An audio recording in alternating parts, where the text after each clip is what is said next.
కానీ ఇప్పుడు ప్రస్తుత సమస్య వరి పండించమని కొన్ని రోజులు, పండించొద్దని కొన్ని రోజులు ప్రస్తుతం ఉన్న ప్రభుత్వం. మేము ఛత్తీస్గఢ్ పాలసీ తీసుకొస్తాం.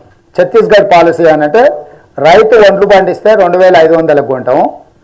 రైతు వడ్లు కాకుండా పంట మార్పిడి పంట వేస్తే ప్రతి ఎకరాకి బోనస్ ఇచ్చి ఆ పండించే పంటకు ఏ ధర కొంటామో ముందే చెప్తాం. మేము అందుకే అగ్రిమెంట్ అన్నాం. ఇవాళ పంట మార్పిడి చేసినప్పుడు ఇతర పంటలు ప్రత్యామ్నాయ పంటలు వేసినప్పుడు ప్రత్యామ్నాయ పంటలకు ఇచ్చే ధర కొనుగోలు చేసే విధానము కాంగ్రెస్ పార్టీ తీసుకొని ముందుకు వస్తుంది. కేసీఆర్ ప్రత్యామ్నాయ పంటలు వేసుకోమంటాడు. వేసిన పంటలు ఎవరు కొంటాడో చెప్పాడు, ఎంత కొంటాడో చెప్పాడు. ఇట్లాంటి గందరగోళమైన పరిస్థితి కాంగ్రెస్ పార్టీలో ఉండదు. ఏ పంట అయినా రైతుకు వేసుకునే స్వేచ్ఛ ఉంది. కాకపోతే రైతుకు కొన్నిసార్లు కొన్ని పంటలు పండిస్తే కొనుటోడు ఎవడో తెలియదు, ఎక్కడ అమ్మాలనో తెలియదు.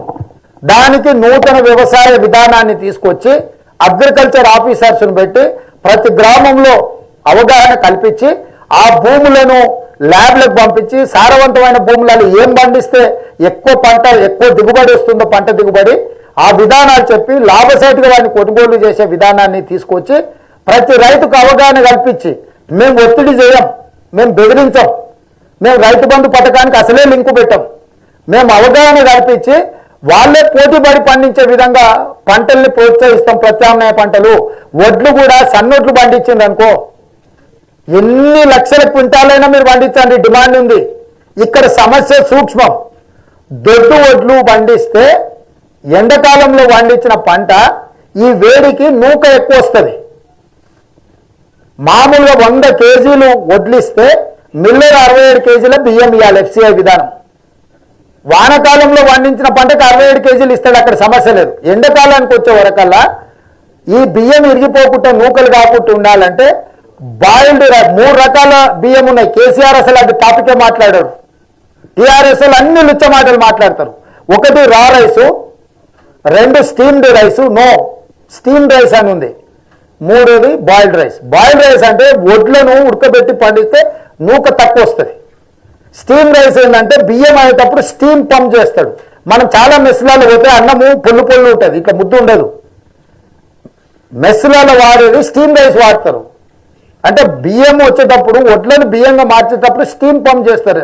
ఆ స్టీమ్తో ఏంటంటే బియ్యము జమ కాదు, నూక కాదు, రా రైసు. సో ఇక్కడ కేసీఆర్ అనేవాడు నూకలు ఎక్కువ అయితే ఆ నూకల వల్ల క్వింటాల్కు 1000 రూపాయలు నష్టం వస్తుంది. బియ్యం క్వింటాలు 3000, 3100, నూకలు 2000. ఇవాళ 100 కేజీల వడ్లు ఇస్తే 67 కేజీల బియ్యం బదులు 50 కేజీలు బియ్యం వస్తే 17 కేజీలు 18 కేజీలు నూకలు వస్తాయి. నూకలు పోల్ట్రీ ఫార్మ్స్ వాళ్ళు 2000 కొనడానికి ఎంతంటే అంత కొనడానికి సిద్ధంగా ఉండరు.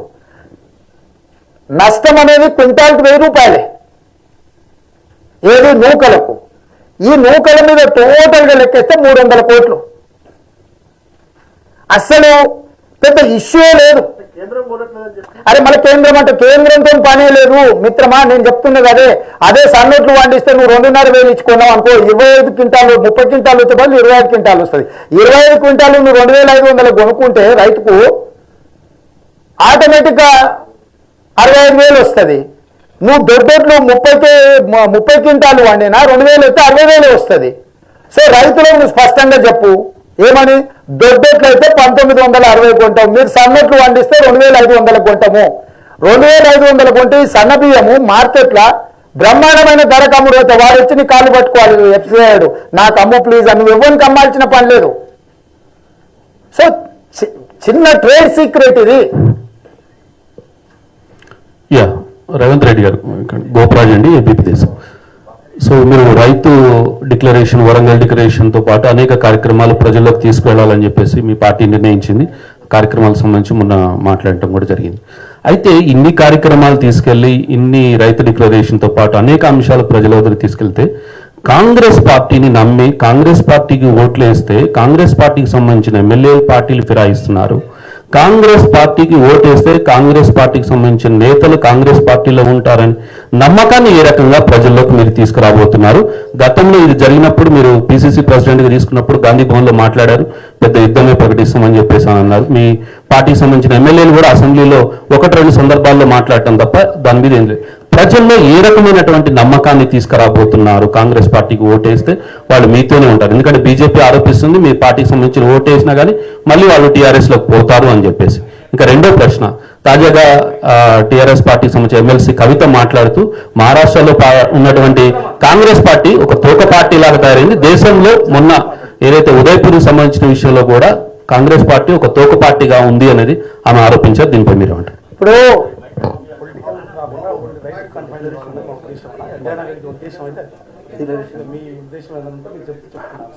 ఇప్పుడు ప్రజలకు విశ్వాసం కల్పించాల్సిన బాధ్యత మాది. గతంలో మా చరిత్రను చూసి భవిష్యత్తులో ప్రజలు ఆలోచన చేసుకొని నిర్ణయం తీసుకుంటారు. ఆ నిర్ణయాలు తీసుకున్నప్పుడు అన్ని సమస్యలకు పరిష్కారం దొరుకుతుంది. మీకు ఒక్క మాటలో చెప్పాలంటే, గొర్రెల్ని అడవికి మేతకు తీసుకెళ్తాడు గొర్రెల కాపరి. అప్పుడప్పుడు ముసుగు దొంగలు వస్తారు గొర్రెల్ని ఎత్తుకపోవడానికి. 1-2 సార్లు అప్రమత్తంగా లేనప్పుడు 1-2 సార్లు గొర్రెల్ని ఎత్తుకపోవచ్చు. కానీ గొర్రెల కాపరికి తెలుసు గొర్రెల్ని ఎట్లా కాపాడుకోవాలో. ముసుగు దొంగను నడ్డి విరగొట్టే విధానము గొర్రెల కాపరికి ఎవ్వరు నేర్పాల్సిన పని లేదు. రేవంత్ రెడ్డికి కూడా ఈ ముసుగు దొంగను ఎట్లా నడుము విరగొట్టాలనో తెలుసు. కాబట్టి మీరు ఏం ఆశ్చర్యపోకండి, జరిగే రోజుల్లో మీరే చూడండి. రేవంత్ రెడ్డి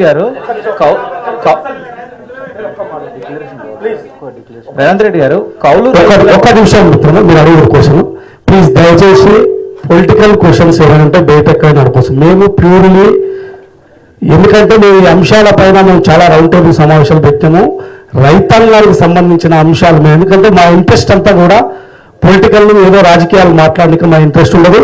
తెలంగాణ జర్నలిస్ట్ అధ్యయన వేదిక మేము మొదటి నుంచి కూడా రౌండ్ టేబుల్ సమావేశాలు ఎవరు వ్యక్తిగతంగానో ఎవరి మీద మేము సమావేశాలు పెట్టలే ఇప్పటివరకు. సో పబ్లిక్ ఇష్యూస్ మీద కన్ఫర్మ్ అవుతున్నాం. సో అందుకోసమే ఈరోజు రైతాంగానికి సంబంధించిన అంశాలు చాలా సంతోషకరమైన అంశాలు మీరు ప్రకటించారు. దాన్ని ఏ విధంగా అమలు చేస్తారు అనేది రైతులకు మీరు చెప్పగలుగుతారా లేదా ఈ సందేహాలను నివృత్తి చేయడానికి సమావేశం పెట్టాం. దయచేసి ప్లీజ్ ఒకటి రామ్లన్నా ఒకటి ప్లీజ్ ఒకటి రైతులకు సంబంధించిన అంశాలని అడగాలి. రైతులకు సంబంధించితే మేము ఓకే, అది అధ్యక్షుడు సమాధానం చెప్పుకుంటే మేము ఏం చెప్పలేము, అది తర్వాత. కానీ మా అధ్యయన వేదిక చెప్తున్నాం. ఓకే ప్లీజ్ రవికాంత్ అన్న.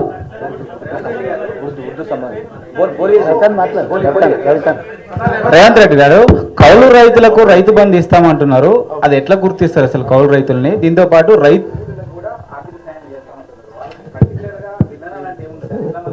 ఇప్పుడు కాంగ్రెస్ పార్టీ 2011లోనే కౌలు రైతు చట్టం తీసుకొచ్చింది. కౌలు రైతు చట్టం ద్వారా ఈ రాష్ట్రంలో 15 లక్షల మంది కౌలు రైతులుగా నమోదు చేయించుకున్నారు. వాళ్ళు ఎక్కడ పనిచేస్తారు, ఎట్లా పనిచేస్తారు, వాళ్ళ పూర్తి వివరాలు ప్రభుత్వం దగ్గర ఉన్నాయి. మేము అధికారంలోకి వచ్చిన తర్వాత కౌలు రైతుల నమోదు కోసం సమయం ఇచ్చి ఆ రైతుల నుంచి అప్లికేషన్స్ తీసుకొని క్షేత్రస్థాయిలో వ్యవసాయ అధికారులను పంపించి కౌలు రైతులను మొత్తం క్షుణ్ణంగా పరిశీలించి వాళ్ళందరినీ కూడా వాళ్ళకు ఒక గుర్తింపు కార్డు ఇస్తాం. మొదట కౌలు రైతులను గుర్తింపు కార్డు ఇచ్చిన తర్వాత కౌలు రైతులకి పథకము చేరే విధంగా అమలు చేస్తాం. రెండవది, కూలీలకు భూమి లేని నిరుపేదలు ఉపాధి హామీ కూలీలో నమోదు చేయించుకున్నారు. ఉపాధి హామీ చట్టాన్ని కూడా తీసుకొచ్చింది కాంగ్రెస్ పార్టీ. కూలీలు ఎవరు, వాళ్ళు ఎక్కడున్నారు, వాళ్ళు పని కల్పించమని ఎక్కడ అడుగుతున్నారు అనేది కూడా ఉపాధి హామీ కూలీలుగా నమోదు చేయించుకున్న జాబ్ కార్డ్స్ ఉన్నాయి. సో ఆ డేటాను మొత్తం తీసుకుని ఇంకెవరైనా మిగిలిపోయి ఉంటే కూడా వాళ్ళకి వెసులుబాటు ఇస్తే నమోదు చేయించుకోవడానికి.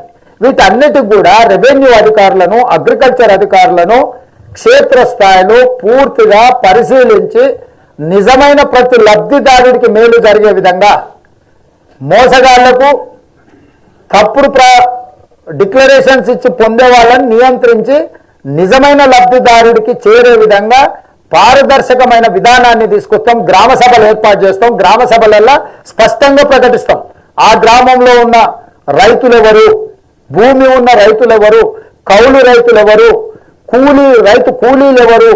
గ్రామ సభలు పెట్టి, గ్రామ సభలో డిస్ప్లే పెట్టి, గ్రామ సభలలో తీర్మానాలు చేయించి, ప్రజలలో చర్చ పెట్టి పారదర్శకంగా వాళ్ళ లిస్టు తీసుకొని వాళ్ళకి స్పష్టంగా చేరే విధంగా వ్యవస్థను ఏర్పాటు చేస్తాం.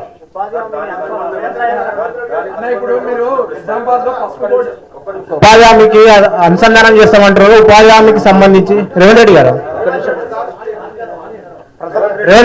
ఉపాధి హామీ ఉర్దూ మీడియా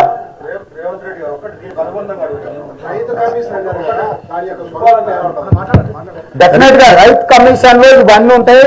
అసలు చీఫ్ మినిస్టర్ నేతృత్వంలో ఫార్మర్స్ టాస్క్ ఫోర్స్ అని ఏర్పాటు చేస్తాం. ముఖ్యమంత్రి గారి నేతృత్వంలోనే ఫార్మర్స్ టాస్క్ ఫోర్స్ అని పెట్టి ముఖ్యమంత్రి గారి స్వయ పరిశీలనలో ఈ మొత్తం విధానాన్ని అందులోకి తీసుకొచ్చి రైతు కమిషన్, ఇప్పుడు మీకు మైనారిటీ కమిషన్స్, బీసీ కమిషన్స్, ఇవన్నీ అప్లేట్ అథారిటీస్ ఎట్లున్నాయో రైతుకు కూడా రైతు కమిషన్ పెట్టడం ద్వారా ఇత్తనాలు అమ్మినోడు కావచ్చు, ఎరువులు అమ్మినోడు కావచ్చు, రసాయనాలు అమ్మినోడు కావచ్చు, ఇంకెవరైనా మోసం చేయొచ్చు. ప్రభుత్వం ఇస్తాని ఇవ్వకుండా మోసం చేసినా కూడా రైతు కమిషన్ దగ్గరికి వెళ్ళి వాళ్ళు ఫిర్యాదు చేసి అక్కడ విచారణ చేయించి వాళ్లకు మేలు జరిగే విధంగా రైతు కమిషన్ ఏర్పాటు చేస్తాం. దానికి అన్ని రకమైన చట్టబద్ధత కల్పిస్తాం. రేవంత్ రెడ్డి గారు రేవంత్ రెడ్డి సార్ ఏక్ మినిట్. రైతుల సంఖ్య చాలా ఎక్కువ ఉంటాయి. దాదాపు 70% రైతులే ఉంటారు. కాబట్టి ఈ మిగిలినవన్నీ కూడా అంశాలు స్టేట్ వైడ్ మీరు కమిషన్ ఏర్పాటు చేస్తే సరిపోతుంది. కానీ రైతులకు జిల్లాల వారీగా, మండలాల వారీగా ఏమన్నా కమిషన్ ఏర్పాటు చేసే అవకాశాలు ఉన్నాయి. అంటే డీసెంట్రలైజేషన్ అనేది పరిపాలన ఉంటుంది. కమిషన్ అనేది ఒకటే ఉంటుంది. దాని కింద ఈ ఉన్న వ్యవస్థలని అనుసంధానం చేస్తాం. ఇప్పుడు వ్యవసాయం కానీ, రెవెన్యూ కానీ, ఇతర వ్యవస్థలు ఏవైతే ఉన్నాయో ఆ వ్యవస్థలను జవాబుదారీతనం ఏర్పాటు చేసి ఫైనల్ అప్లేట్ అథారిటీ రైతు కమిషన్ అనేది ఏంది, నష్టం జరిగిన వాళ్ళు పోయి చెప్పుకోవడానికి. ఇప్పుడు బీసీ కమిషన్ ఉంది. బీసీలకు ఏమాత్రం అన్యాయం జరిగినా మిగతా వ్యవస్థలు సహకరించినప్పుడు, మిగతా వ్యవస్థలతో న్యాయం జరిగినప్పుడు బీసీ కమిషన్ దగ్గర పోయి చెప్పుకుంటున్నాడు. ఇవాళ మైనారిటీ కమిషన్ ఉంది, ఎస్సీ కమిషన్ ఉంది, ఎస్టీ కమిషన్ ఉంది. ఎందుకున్నాయి? చట్టంలో వాళ్ళు కల్పించిన హక్కులకు భంగం కలిగినప్పుడు, వాళ్ళకు రక్షణ లేనప్పుడు వాళ్ళు కమిషన్ దగ్గరికి వెళ్ళి, ఎస్పెషల్లీ వాళ్ళ కోసమే కాన్స్టిట్యూట్ చేసిన కమిషన్ దగ్గరికి వెళ్తే సత్వర న్యాయం జరుగుతుంది అనేది దాని ముఖ్య ఉద్దేశం. It is very similar. ఆ కమిషన్స్ తో పాటు రైతు కమిషన్ కూడా ఏర్పాటు చేస్తాము. ముఖ్యంగా ఫార్మర్స్ టాస్క్ ఫోర్స్ అని ముఖ్యమంత్రి నేతృత్వంలో ఏర్పాటు చేస్తాము. మా ప్రభుత్వంలో అత్యంత ప్రాధాన్యతతో కూడుకున్న శాఖ ఈ శాఖ. దీనికి ఫార్మర్స్ టాస్క్ ఫోర్స్ పెట్టి దాని చైర్మన్ గా ముఖ్యమంత్రి గారు ఉంటారు. కాబట్టి ప్రతి చిన్న విషయం కూడా ముఖ్యమంత్రి గారి దృష్టికి వస్తుంది. ఈ కమిషన్లు అన్నిటిని కూడా నిరంతర ప్రక్రియ ద్వారా క్షేత్రస్థాయిలో, తండాలలో, గూడాలలో, మారుమూల పల్లెల్లో, ఆదిలాబాద్ అడవుల్లో ఉన్నాడు, లేకపోతే అచ్చంపేట అడవుల్లో ఉన్న చెంచుల వరకు సత్వర న్యాయం జరిగే విధంగా వ్యవస్థను ఏర్పాటు చేస్తాము. ప్రభుత్వం అనుకుంటే ఇది చాలా చిన్న విషయము. ప్రభుత్వం ప్రాధాన్యత ఇవ్వాలా లేదా అనేది ఇక్కడ చర్చ. మా ప్రాధాన్యతలో అదే ప్రధానమైన అంశం. ఉపాధి హామీని ఎట్లా అనుసంధానం చేస్తారు? ఉపాధి హామీకి సంబంధించి గతంలో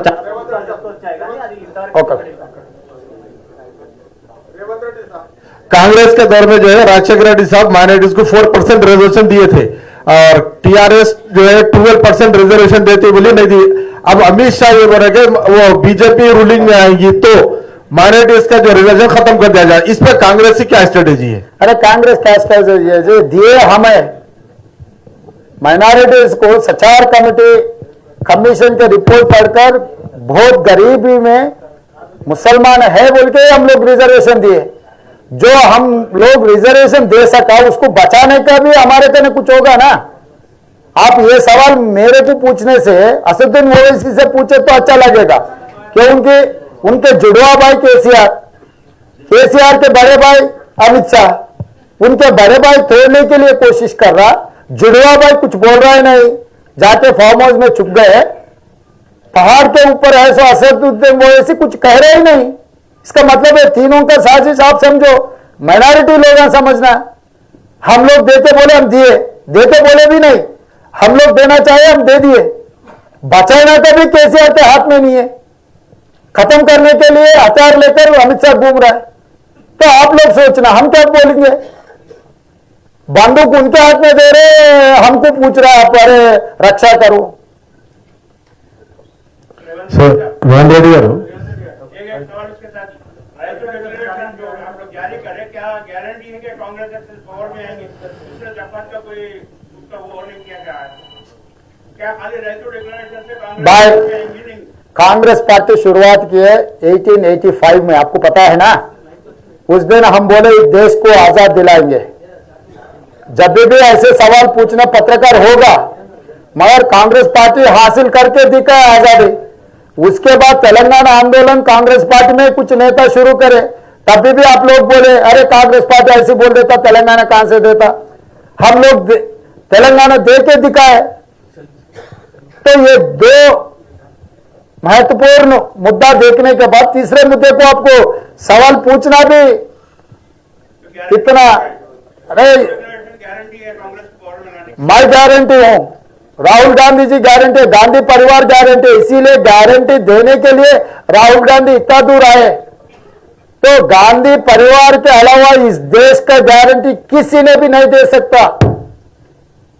जान तक दे दिए, महात्मा गांधी जान दिए देश के लिए, इंदिरा गांधी जी जान दिए देश के लिए, राजीव गांधी जी जान दिए देश के लिए, और क्या चाहिए गारंटी। अभी राहुल गांधी भी आए तेलंगाना को भरोसा देने के लिए, गारंटी देने के लिए। गारंटी राहुल गांधी जी है, उनका तस्वीर गारंटी है। సార్ రేవంత్ గారు సింపుల్ క్వశ్చన్ అంటే फिर ऐसे करके 4% किस लिए दिए आप लोग सोचना। अरे अभी आगे वोट गए आप, अभी क्यों कर रहे? नाश्ता में कुछ दिए, अभी लंच को और बहुत कुछ है, फिर डिनर को और बहुत सारे हैं। आप बेफिक्र रहो। అన్న రాష్ట్రంలో కాంగ్రెస్ అన్న ఇటు సైడ్ సార్ అధికార్ సార్ మీరు నన్ను విశ్వసించాలని అప్పని చెప్తా అన్నాడు. లాస్ట్ 2 years ధరలు ఎన్ని ప్రాబ్లమ్స్ అయింది, అసలు కాంగ్రెస్ పోరాటం చేసింది అనిపించలేదు. అసలు దాని నుంచి ఏమన్నా మీరు రైతులకు కానీ జనాలకు లాభం చేసింది లేదు. సో మీరు ఎట్లా నమ్మాలి? ఒక ఆల్రెడీ ఉన్న ప్రాబ్లమ్ మీరు సాల్వ్ చేయలేకపోతున్నారు, మీ ప్రభుత్వంలోకి వచ్చిన గవర్నమెంట్ ఎట్లా నమ్మాలి? మీరు మరి అప్పుడప్పుడు ఆన్ అండ్ ఆఫ్ డ్యూటీలు ఉన్నారో నాకు తెలీదు. కాంగ్రెస్ పార్టీ ఈ రాష్ట్రంలో ధరణి పోర్టల్ మీద పోరాటాలు చేసింది, ధర్నాలు చేసింది, ఇందిరా పార్కు దగ్గర రోజు మొత్తం దీక్ష చేసింది, హైకోర్టులో కేసు వేసింది. దామోదర్ రాజనరసింహ గారు మా డిప్యూటీ సీఎం ధరణి పోర్టల్ మీద సమస్యలు అన్ని లేవనైతే అందులో ఉన్న లోపాలను ప్రజల దృష్టికి తీసుకొచ్చి ప్రభుత్వం మీద ఒత్తిడి చేసింది కాంగ్రెస్ పార్టీ. నేను అధ్యక్షుడు అయిన తర్వాత ధరణి పోర్టల్ మీద అధ్యయనం చేయడానికే దామోదర్ రాజనరసింహ గారి నేతృత్వంలో వారిని చైర్మన్ గా పెట్టి మిగతా చాలా మంది కోదండరెడ్డి గారిని ఇతరులను చాలా మందిని సభ్యులుగా చేసి ఒక కమిటీని సబ్ కమిటీని ఏర్పాటు చేసి అధ్యయనం చేసి నివేదిక తెప్పించి ఆ నివేదికను తీసుకెళ్లి హైకోర్టులో పబ్లిక్ ఇంట్రెస్ట్ లిటిగేషన్ కింద కోర్టులో కేసేసి ఇందిరా పార్కు నుంచి వివిధ ప్రాంతాలలో ధర్నాలు చేసిందే మేము. కాకపోతే కేసీఆర్ మొండిగా వ్యవహరిస్తుండు, అందులో కొన్ని సవరణలు తీసుకొచ్చిండు. మీరు కావాలంటే చూడండి, మేము పెట్టిన ప్రెస్ మీట్లు మీరే రాసిన ఆర్టికల్ నేను మీకు పంపిస్తాను.